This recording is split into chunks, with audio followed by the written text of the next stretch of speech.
sa lahat ng mga anak ng Diyos. Amen. Maging sa nanonood sa online. Magandang gabi po sa lahat ng mga anak ng Diyos. Praise God. Isang pribilehiyo po ang tumayo po sa inyong harap. Amen. Dahil una po ay kami bago lang po sa SDA.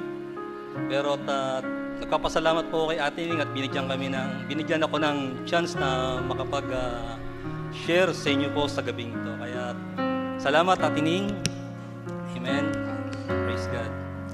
At hindi po ako magse-sermon. Amen. Dahil alam ko po na kayo po ay mga malalakas na, matitibay sa Panginoon. Dahil kayo matatagal na. Amen. Kaya binigay po sa akin ng Panginoon na ma-share sa gabing ito kung paano po lalo kayong mai-boost, lalo pa pong maipatibay, mapalakas ang inyong pananampalataya dahil tayo po ay nasa tunay na iglesia ng Diyos na siyang babalikan ng Panginoon. At ayun po ang i-share ko sa inyo sa gabing ito dahil ang teksto po na ating aking bubuksan po dito po sa John chapter 8 verse 32. Dahil alam ko naman po alam ko po na ang talatang to ay alam niyo po kaya kahit di niyo po buklatin dahil ang nakasulat po ron, sabi po ron ay at malalaman daw po natin yung katotohanan at ang katotohanan yon ang magpapalaya sa atin. Amen. Napalaya po ba tayo? Amen. Diba? Kaya nga sabi ng Panginoon po, ang pinalaya niya ay tunay ngang malaya. Amen. May mga kanya-kanya po tayong karanasan sa buhay bilang Kristiyano. May mga pinalaya sa masamang bisyo ng drugs, may pinalaya sa pambababae, may pinalaya sa panglalalaki, sugal, alak, sigarilyo. Ayan. Ayun yung mga karanasan ng bawat isa po sa atin na bago tayo napunta dito sa pananampalatayang SDA. Amen po ba? Pero sa gabing po ito, hindi po yun ang ibabahagi ko, kundi yung karanasan naming pamilya kung paano po kami na nakalaya. Dahil kami po yung nakalaya sa maling pananampalataya dahil sa dami po naming napuntahang mga iglesia. Ayun po. Napunta po kami sa pananampalatayang mga born again. Napunta po kami sa pananampalataya. Nadoktrinahan din ako sa dating daan. Napunta po ako dun sa Fourth Watch. At kung ikukwento ko po sa inyo yung mga paniniwala, ng mga nakaraan namin dating paniniwala, kaya lalo din po ako tumagal doon dahil 1996 nasa born again na rin po ako sa JN. Kaya naniwala po dahil nung napunta po ako ron, nakakita po ako ng mga himala, yung mga nakukulam, mga sinasapian ng masamang espiritu, gumagaling, bumuhay ng patay, nagpalakad ng pila, yung mga ganong karanasan. At may pinagpray nga ako ron na hindi naman siya pastor, manggagawa lang. Pinakita sa kanya daw ng Panginoon yung nakaraan ko. Pero tumama naman. Ay, yung mga ganong karanasan ko, nung napunta naman ako sa dating daan, napaniwala rin ako, napabilib din ako dahil kay Soriano, napakagaling sa memorya. Talagang pag umano ng Biblia, talagang pinaglalaroan lang yung Biblia. Kaya napabilib din po ako. At napunta naman po kami sa Fourth Watch. Sa kanila naman po may buhay na apostol. Kaya parang titignan mo, buhay na apostol. Siyempre, nung panahon dati, di ba, may mga apostol. Sila may buhay na apostol. At kung paglilingkod lang, kung titignan po natin yung paglilingkod, talagang kakaiba sila dahil madaling araw pa lang ng umaga, alas 4, nagpupunta na sa simbahan, nananalangin, nagdi-devotion. Kaya ganun katindi yung nila. Pagkatapos manalangin ng devotion ng 4 o'clock ng umaga, mangangaral na po sa palengke. Maghapon na po yun, nangangaral sa bus, sa mga daan. Kaya nasabi po nilang sila yung tunay na iglesia. Kaya medyo napabilib po kami sa ganung paniniwala dahil talagang magagaling din sa Biblia. Kaya kung titingin po kami sa ganung karanasan, parang parang hindi na po kami aalis kasi kakaiba, di ba? Pero kaya nga, ayun po yung tanong paano kami nakalaya sa ganung paniniwala? Di ba po? Ayun yung tanong dun paano po kami nakalaya sa ganung paniniwala? Dahil totosin, mga naging manggagawa rin po kami ron. Ako po, nung nagbabarko pa po ako sa ocean, marami pong mga crew doon. May mga 300 na crew, may 1,000 na crew. May mga gawain din po sa loob ng barko. May mga Sunday service din po ron. May mga midweek service, Friday. May mga ganong gawain din po ron. Kumbaga sa kami po din yung mga nagtatayo ng mga church sa loob doon po sa barko. Nangangaral. Pag napunta sa isang barko, walang gawain, kami po yung nag-o-open doon may mga instrumental din po rin, may mga drums, may mga gitara, organ, yung ganun po yung mga karanasan. Ang totoo nga po noon nagbabautismo rin ako dati sa tubig. May mga nabautismohan din ako, kasi may mga dagat doon Kaya may mga ganung karanasan po, kaya kung aanihin ko po na, okay naman kami rito, ganun, ginagamit.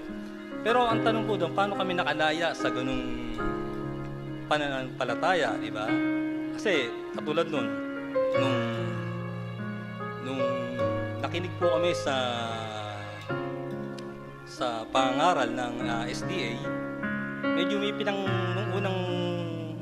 unang pakinig po namin parang medyo dahil may pinanghahawakan din po kasi kami mga talata sa Biblia. Tulad po nito, babasahin ko po yung mga paniniwala po namin. Sa paniniwala po namin dati, ito po yung mga pinaniniwalaan namin, ang mga talata. I-share ko lang po sa inyo para lalong medyo kumanda po yung pag-uusap natin. Dito po sa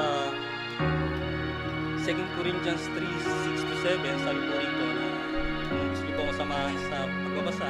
Dito po sa 2 Corinthians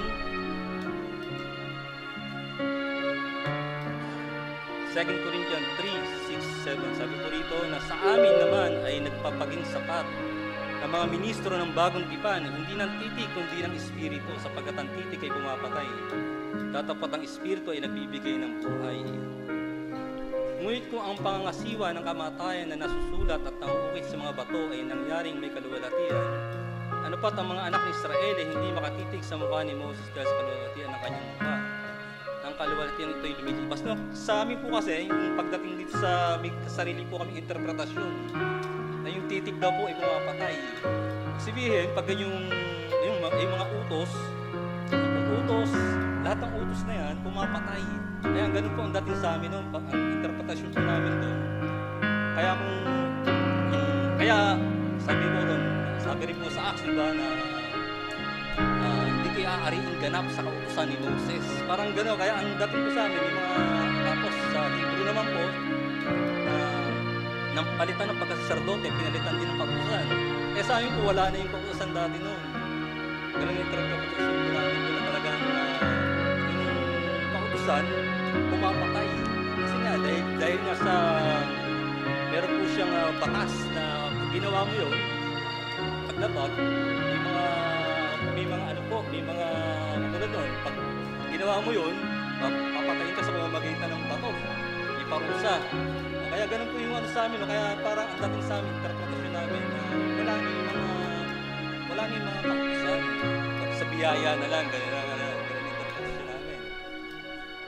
As meron naman, sabi rito naman sa Romans 14:2, may tao na may pananampalataya na makakain ng lahat ng mga bagay ng ay kumakain ng mga kulay.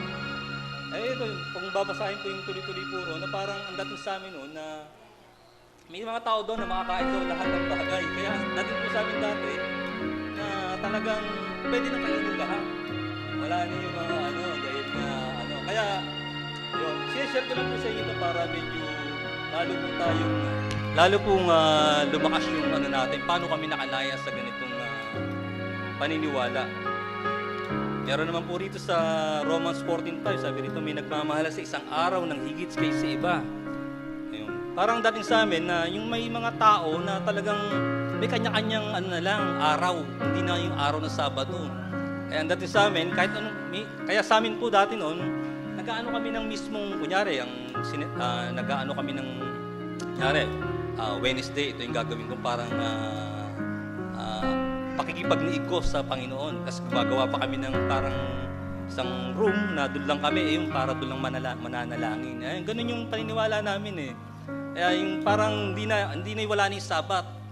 May kanya-kanyang araw na lang. Kasi nakasulat eh. Kaya nga lang, may mga mali pala rito. Share ko lang to para ano meron naman dito sa Acts 13:30 na ito nga yung binasa ko kanina na hindi kayo aariing ganap sa kautusan ni Moses. Ayun, mga ganun. Kasi sa Hebrew 8:13, ito naman yung datapwat ang nagiging luma at tumatanda ay malapit na lumitas. Na yung panahon daw ng mga yung mga kautusan dati, wala na. Kaya ang dating po sa amin, ganun. Kahit halos lahat ng mga religion, ng mga born again. Kaya dito lang sa SDA yung kakaiba, kaya parang medyo, nung napunta kami nga dito, medyo parang nagkaroon kami ng yung una parang medyo medyo nag-alinlangan, pero kasi may may utos kasi na, mula nung nagbasa ako ng Biblia, may utos na sa Biblia, sa New Testament na pinangahawakan ko. Kaya nga napunta ako kung saan. Kasi sabi ng 1 John chapter 4 verse 1, sabi yung subukin ninyo ang lahat ng espiritu. Kaya yun, susubukin ng lahat ng espiritu. Kaya nga yun yung gusto kong i-share sa inyo sa gabing to, yung paano kami nakalaya. Pinaka-gusto kong i-share sa inyo. Kasi sabi rito sa yung una ko pong i-share sa inyo kung paano kami nakalaya sa ganung maling pananampalataya. Ang ginawa po namin nung una, binuksan namin yung puso namin. Kasi kung hindi bubuksan kung sarado yung isip puso natin wala. Kasi katulad sa amin, ngayon nakakilala na kami sa tamang iglesia, tamang katuruan, doktrina. Pag nag-share kami sa mga dati namin kakilala, hindi pinapansin yung talata kahit makikita mo naman tama, di ba? Katulad doon na sa pamamagitan ng patotoo at kautusan, kung di kayo magsasalita ng naayon doon, walang umaga sa inyo. Pero yun, hindi nila papansinin yung mga ganang talata.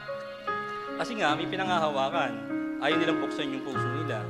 Pero ayun po yung ginawa namin na binuksan namin yung puso namin at nakasulat po naman yun sa Psalms 24 verse 4 na talagang kailangan buksan yung puso para makapasok ng banal espiritu sa atin na talagang i-convict tayo. Yung iba yung ginawa namin nung una po kasi namin napakinggan yung sa pag-aralan natin kay Johnson Amigan kaya nung nakikinig kami medyo una lumalaban pero nung sumunod na, tumuloy-tuloy, binuksan na yung puso namin. Sumunod, ginawa namin yung pangalawang rito na ko yung pagkatapos namin binuksan yung puso namin, ito po yung number 2. Naging katulad po kami ng Berean sa Acts 17:1 kasi yung mga taga-Berean talagang araw-araw sila nakikinig. Yun ang ginagawa nila kung di makinig tapos sinusuri nila kung totoo ba yung mga nakasulat na sineshare sa kanila. Yun, naging katulad kami ng Berean, talagang pagkatapos namin buksan yung puso namin, sinuri naman namin ngayon yung mga sineshare, mga sineshare ni Brother Johnson, Amigan. Kaya nung nakita namin na talagang tama pala, ayun pala yung kaya sabi ron, nung binuksan namin yung puso namin, kasunod nun, pagsasaliksik, kaya doon pala namin nalaman na yung Sabat pala na dati namin alam na wala na, sabi pala ng Biblia na may natitira pang Sabat sa iglesia ng Diyos, di ba? Sa Hebrews chapter 8, di ba? 8 ba yun? Ayun, may natitira pang Sabat ukol sa bayan ng Diyos, sabi ron. At yung Sabat pala na yun na natira, ayun pala yung sa 10 utos. Kasi may mga maraming Sabat nung panahon dati ni na Moses eh. Ayun po yung mga ceremonial Sabat. Diba? Tama po ba? Ayan. Kaya tinatanong ko lang sa dahil alam niyo po yan eh. Ayun yung natirang Sabat pala, ay yung mga nawala, ayun pala yung mga Sabat, yung ceremonial Sabat. Marami pala mga Sabat. Kasi sa amin dati eh, ang alam namin sa Sabat, ayun yung Sabado. Pero nawala na, pinalitan na ng Linggo. Ayun ang pagkakaalam namin. Kaya alam namin, Linggo na. Ang sineselebrate namin yung pagkabuhay. Ayun. At pagdating naman sa yung mga karumal-dumal na pagkain,